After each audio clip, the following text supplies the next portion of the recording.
कील ठोकते हो, कील दीवार पर, पत्थर पर, तो बार बार कील ठोकते हुए पत्थर पर जाता नहीं है कील। बहुत बार वह जो है ठोकने वाला का कील टूट करके उसके हाथ तोड़ देता है, लेकिन लकड़ी पर वह कील हम जाते हैं तो एक हथौड़ा में भी गड़ जाता है, दूसरी की जरूरत नहीं होती। कृष्ण भगवान कहे कि मैं बार बार इसलिए एक बात को कह रहा हूं कि पत्थर वाला दिल है, बार बार जब हथौड़ा मारूंगा तो हो सकता है उसमें गड़ जाए और वह उसके लिए जीवन सफल हो जाए। अर्जुन पूछ रहा क्या क्या कर सकते हैं जिंदगी में, संक्षेप में बताइए, बहुत कह चुके। कई संक्षेप में, सब लोग कहता है संक्षेप में, तो संक्षेप में कृष्ण कहते हैं 3 चीज अर्जुन, तपस्या, यज्ञ और दान। इसलिए कृष्ण कहते हैं सब कुछ त्यागा जा सकता है अर्जुन, तपस्या, दान और यज्ञ नहीं त्यागा जा सकता।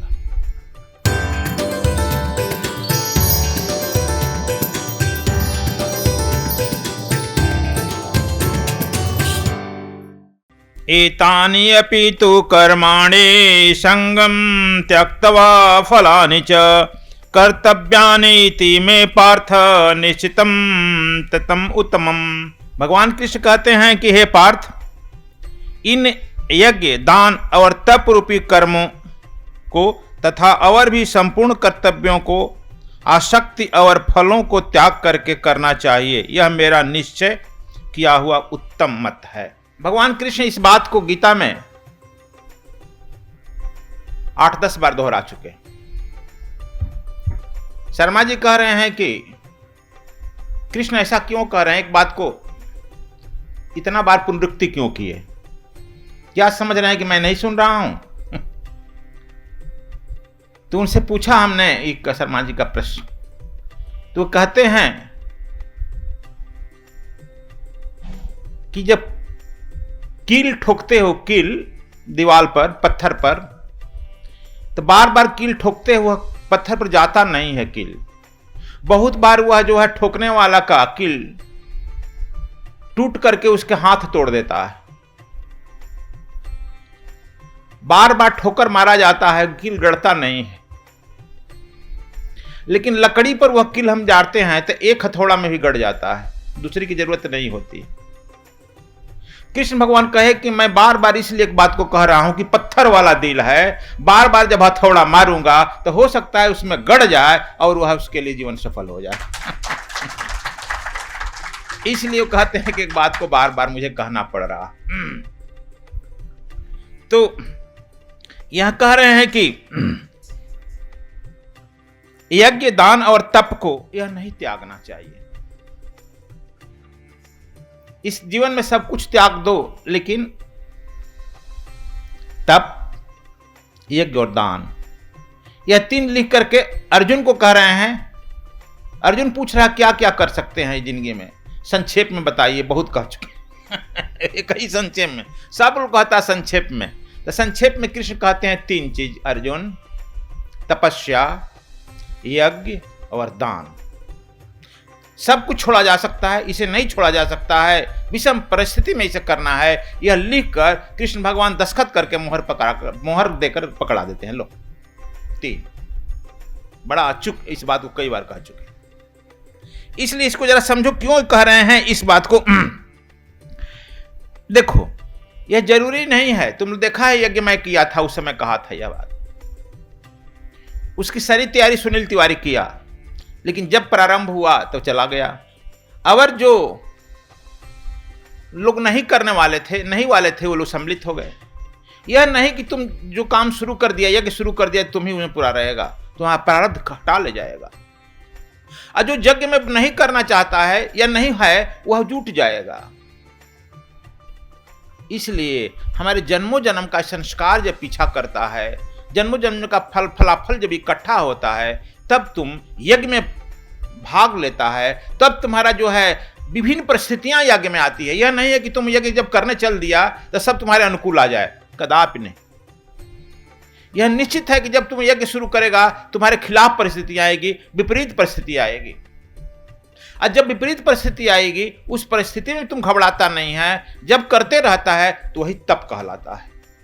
विपरीत परिस्थिति में भी अडिग होकर तुम डिगा हुआ है, वही तप कहलाता है।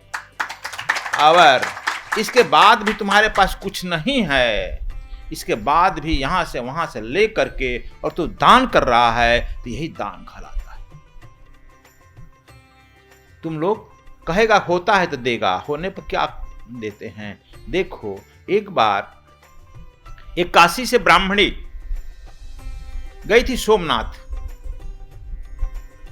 और गुजरात के भी एक महारानी सोमनाथ मंदिर में आई थी। उसका लड़का उस समय 1 लाख स्वर्ण मुद्राएं मां को दिया था दान करने के लिए।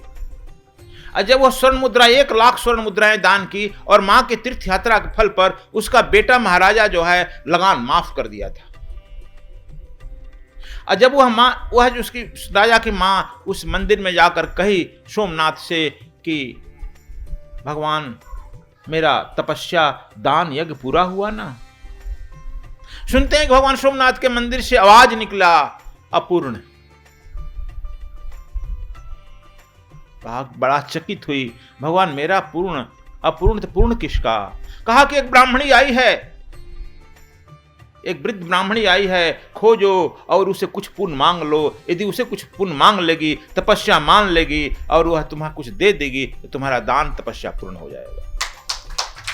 अब वह कही कि कौन ब्राह्मणी है प्रभु जो हमसे भी बड़ी है। कहा कि खोजो, एक ब्राह्मणी है, भीख मांग रही है, भीख मांगते हुए आई है, उसके सर पर वस्त्र नहीं है, फटी हुई वस्त्र पहन करके कहीं भिखमंगनी की तरह इसी में घूमती है। महारानी कही कि आपकी इतनी नजर है। कहा कि मेरी नजर से कोई छूट सृष्टि में छूट नहीं सकता है। चिट्टी से लेकर के हाथी तक का मैं नजर रखता हूं, प्रत्येक आदमी पर मेरा नजर रखता हूं, सीसीटीवी लगा है मेरे। महारानी जो है अपने सब लोगों को अलर्ट कर दी, राजकुमारों को अलर्ट कर दी, सिपाहियों को अलर्ट कर दी। देखो कौन है वह ब्राह्मणी जो काशी से आई है। कुछ ही काल में उसके सिपाही, पुलिस, प्यादा, देखो तुम लोग कहेगा कि हमारे पास धन रहेगा तो दान करेंगे, हमारे पास शक्ति रहेगा तो करेंगे, हमारे पास समय रहेगा तब न तब करेंगे। हर समय यह हम लोगों का बहाना चल जाता है। और विधवा ब्राह्मणी खोज निकाली गई और महारानी के सामने उपस्थित की गई। महारानी पूछी, माता जी आपने क्या दान किया है। कहा कि हम क्या दान कर सकते हैं महारानी, हमारे पास क्या है। देख रहे हो कि एक साड़ी पहने हैं, एक साड़ी ओढ़ लिए हैं, एक जो नहाते हैं तो उसको खींच पसार देते, सूखता है तो दूसरा पहन लेते हैं।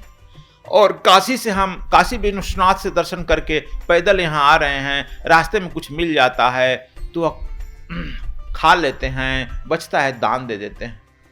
आज हम जो सुबह सुबह निकले थे स्नान करके काशी यहाँ सोमनाथ मंदिर में दर्शन करने के लिए, कहे कि हे प्रभु आज मैं क्या दान करूं। लेकिन जैसे ही मैं आया तो ये जो है आधा किलो सत्तू हमको मिल गया दान में।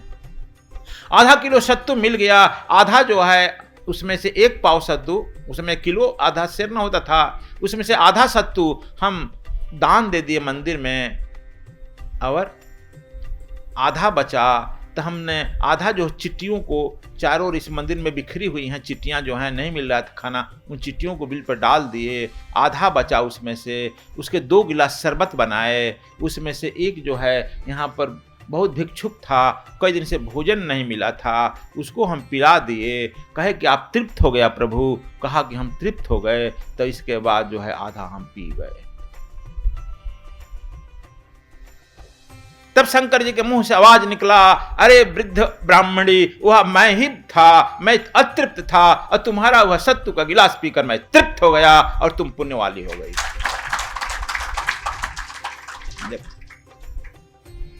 भगवान भाव का भूखा है, इसलिए कृष्ण कहते हैं सब कुछ त्यागा जा सकता है अर्जुन, तपस्या, दान और यज्ञ नहीं त्यागा जा सकता।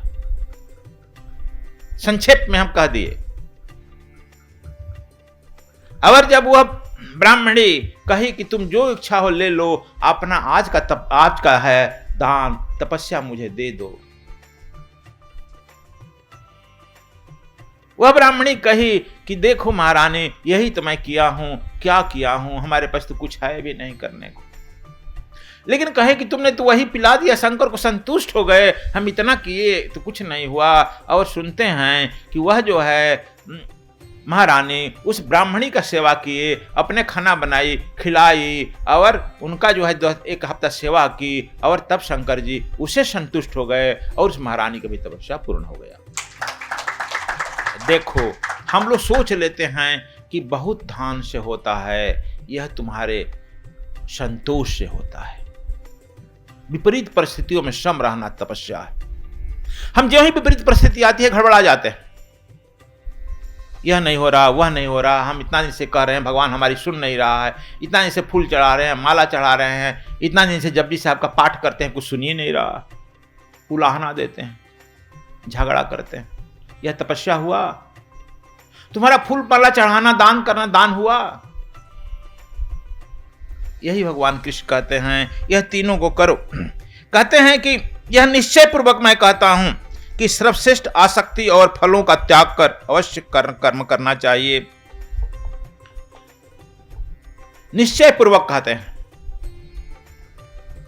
आज तक इस सृष्टि में कोई भी व्यक्ति निश्चय पूर्वक नहीं कहा है। यह कृष्ण भगवान पृथ्वी पहला व्यक्ति है कि मैं निश्चय पूर्वक कह रहा हूं।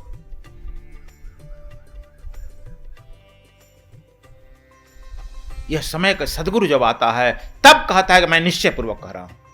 इसके पहले कोई निश्चय पूर्वक नहीं कह रहा है। यह करोगे तो हो सकता है, नहीं हो सकता। बड़ा अलबेला है कृष्ण। निश्चयात्मक यूनिवर्सल ट्रुथ कह रहे हैं।